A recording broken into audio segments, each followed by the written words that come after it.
Zechariah Chapter 12, the burden of the word of the Lord against Israel. Thus says the Lord, who stretches out the heavens, lays the foundation of the earth, and forms the spirit of man within him. Behold, I will make Jerusalem a cup of drunkenness to all the surrounding peoples when they lay siege against Judah and Jerusalem.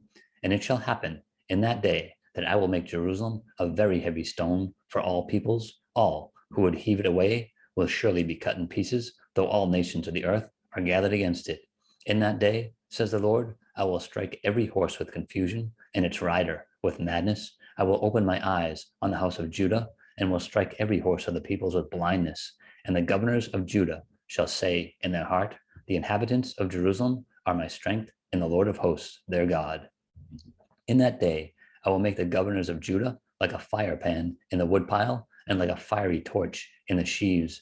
They shall devour all the surrounding peoples on the right hand and on the left, but Jerusalem shall be inhabited again in her own place, Jerusalem.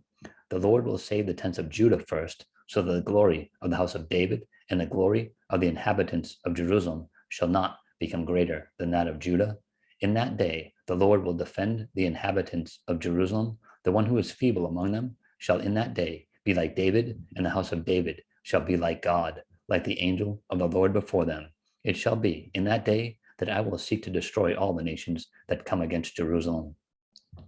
And I will pour on the house of David and on the inhabitants of Jerusalem the spirit of grace and supplication. Then they will look on me whom they pierced. Yes, they will mourn for him as one mourns for his only son, and grieve for him as one grieves for a firstborn. In that day there shall be a great mourning in Jerusalem, like the mourning at Hadad Rimmon and the plain of Megiddo. And the land shall mourn, every family by itself, the family of the house of David by itself, and their wives by themselves, the family of the house of Nathan by itself, and their wives by themselves, the family of the house of Levi by itself, and their wives by themselves, the family of Shimei by itself, and their wives by themselves, all the families that remain, every family by itself, and their wives by themselves.